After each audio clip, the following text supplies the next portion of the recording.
Is the UK grooming gang scandal being covered up? In this video, we explore Kemi Badenoch's heated parliamentary clash with Keir Starmer over allegations of a cover-up in this decades-long crisis.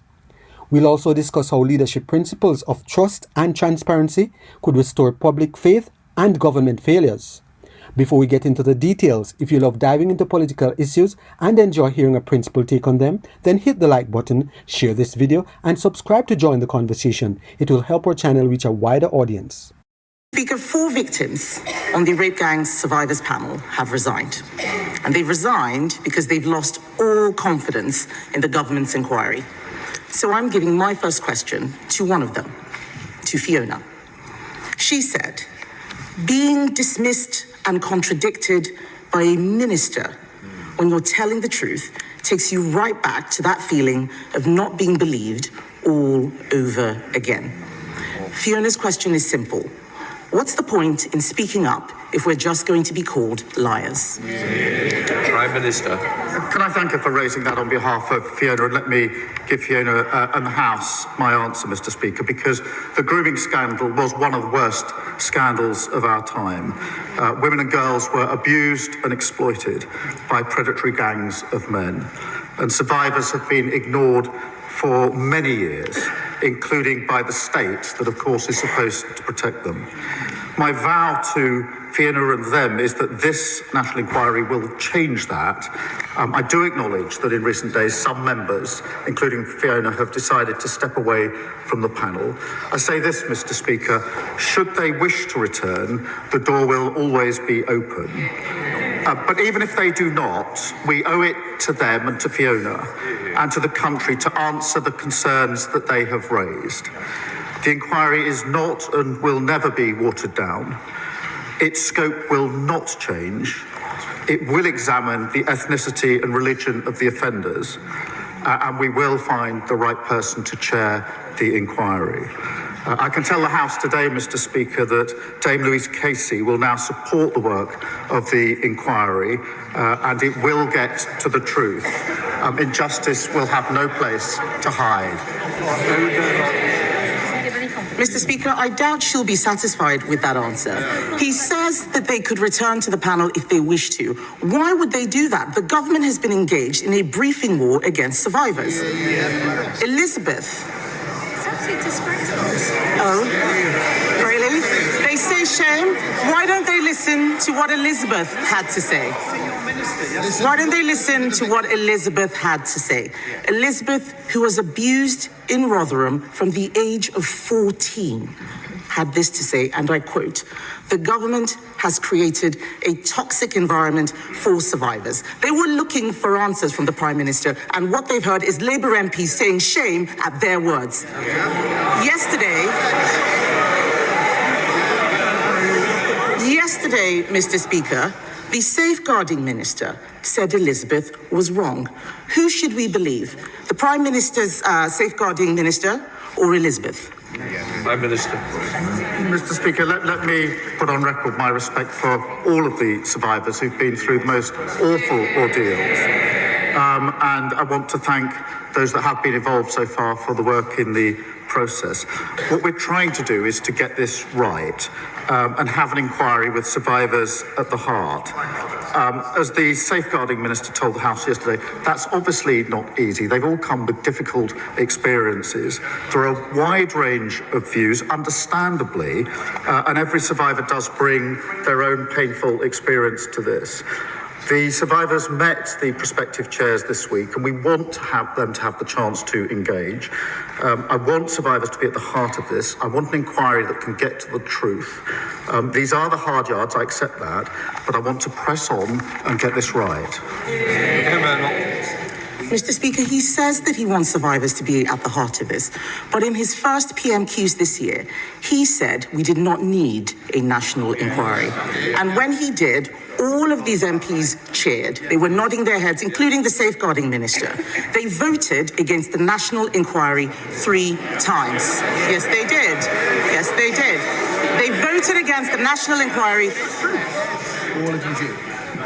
They voted against the national inquiry 3 times, so the victims don't believe them. They can say no as much as they like. It is on the record. They don't like it, but it's true.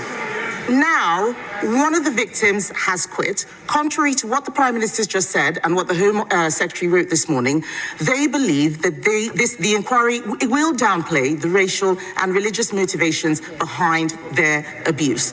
Aren't the victims right when they call it a cover-up? Prime Minister. Well, let me reassure the victims and the House that the scope of the inquiry will not be diluted, and we won't shy away from cultural or religious issues. And Mr. Speaker, it was me that commissioned Baroness Casey in the first place, who gave me her recommendation in relation to a national inquiry, and we have, in the 4 months since then, finalised the panel and trying to get the leadership of this inquiry right, with survivors at the heart.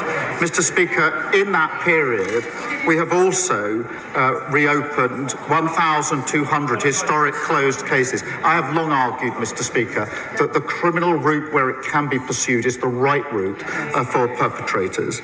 We've introduced mandatory reporting of child sex abuse. I happen to think that is a vital safeguard. I've been campaigning for that for over a decade. I asked the last government to introduce it, and that fell on deaf ears. And that mandatory reporting of child sex abuse is something each and every one of them voted against earlier this year. And we've given victims and survivors the power to seek an independent review of their cases. But, Mr. Speaker, in relation to this inquiry, I want to go as fast as we can to get the justice that is deserved. I want to ensure survivors are involved in that. And we're balancing the two to get this right, and I'll continue to do so. Mr. Speaker, he's talking about mandatory reporting. I will remind him what Fiona asked. What is the point if the victims aren't going to be believed? What would be the point of mandatory reporting?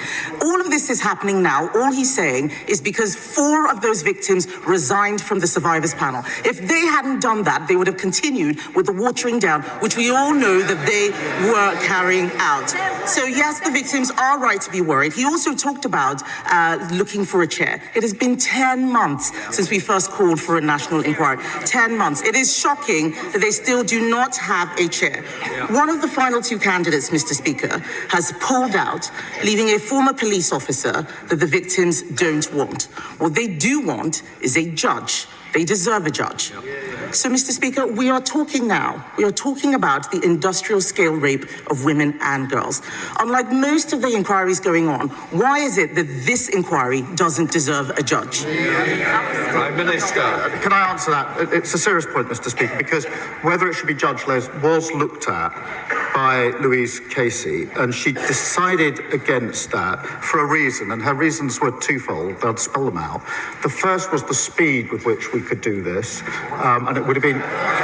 They asked the question, and the first was the speed with which we could do this. The second is really important, and that is that at the same time as the inquiry, I was absolutely determined that criminal investigations would go on at the same time. One of the problems that judge-led inquiries run into, I've seen and experienced this myself, is that they're often held back until the end of the criminal investigations. And I was determined that we'll be able to run the two together. And it's because of that, Mr. Speaker, that we've been able to reopen 1,200 historic cases at the same time. And Mr. Speaker, she asks, what's the point of mandatory reporting that she voted against? I don't think she understands how it works.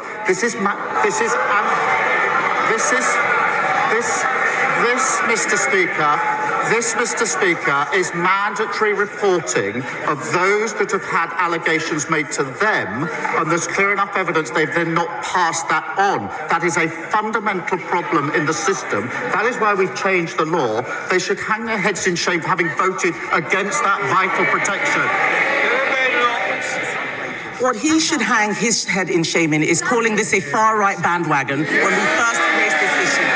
The deputy leader, the future deputy leader, we all know who's going to win, called this a dog whistle. What we need to think about right now, Mr. Speaker, is the victims. It is the survivors. I spoke to one of them yesterday. Let's remember, these are victims who waived their anonymity, an incredibly difficult thing to do. And they believe that the safeguarding minister has lied to them and about them.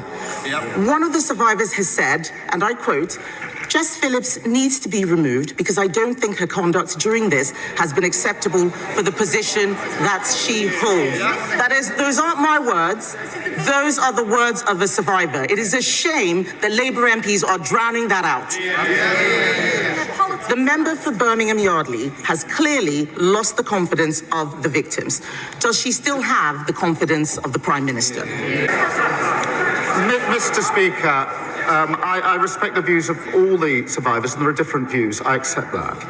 But the safeguarding minister, I think, has probably more experience than any other person in this House in dealing with violence against women and girls. Alongside her will be Louise Casey. These two individuals, Mr. Speaker, have spent decades standing up for those who've been abused and sexually exploited. And I absolutely think they're the right people to take this forward. Mr. Speaker, she doesn't have more experience than the survivors. The fact is, just a few weeks ago, he was standing there telling us he had full confidence in the best friend of a convicted paedophile. So it is no surprise that people have no confidence in what he is saying. The victims have said that she should be sacked. We on this side of the House believe that she should be sacked because this is about Labour failure. Labour never wanted this inquiry. We demanded it. It has been Labour-run councils, Trafford, Bradford, Blackpool, that tried to suppress the truth. It is Labour ministers attacking the victims. We're standing up for them. And how is it, Mr. Speaker, how is it that whether it is rape or Chinese espionage, when he's in a position to do something about it, it's always someone else's fault? The United Kingdom is grappling with a crisis that feels like a battle between good and evil.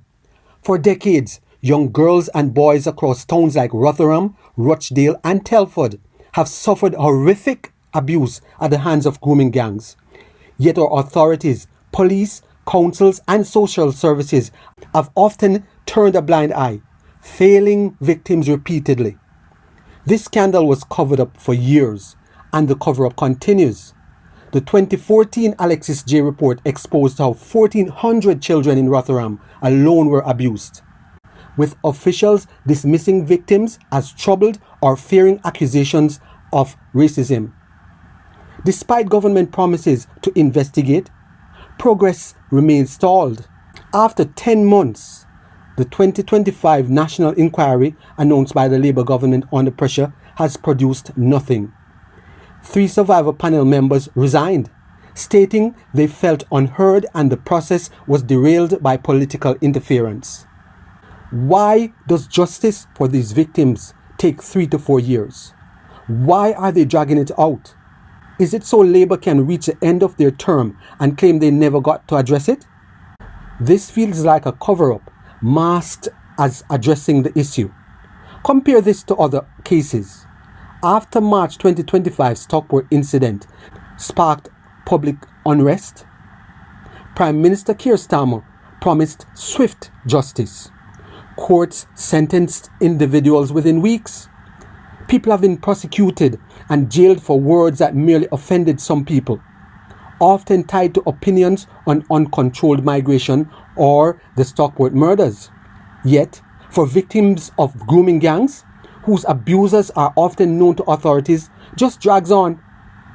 Perpetrators roam free, while survivors wait years for resolution.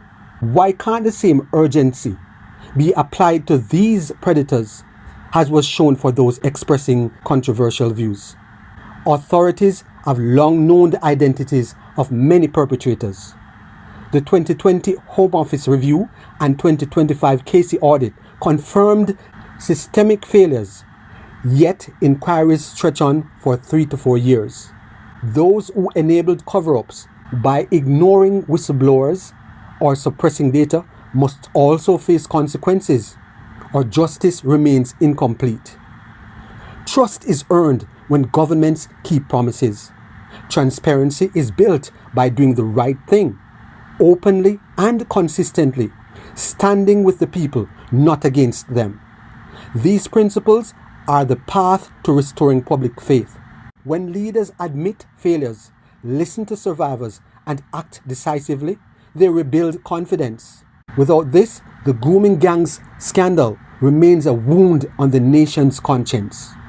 To move forward, we need leadership rooted in trust and transparency. Stay informed, share survivor stories, and hold authorities accountable through open dialogue. Join the conversation to ensure justice is served with honesty and urgency. If you have benefited in any way from this video, please subscribe, like, share, and be sure to leave us a comment.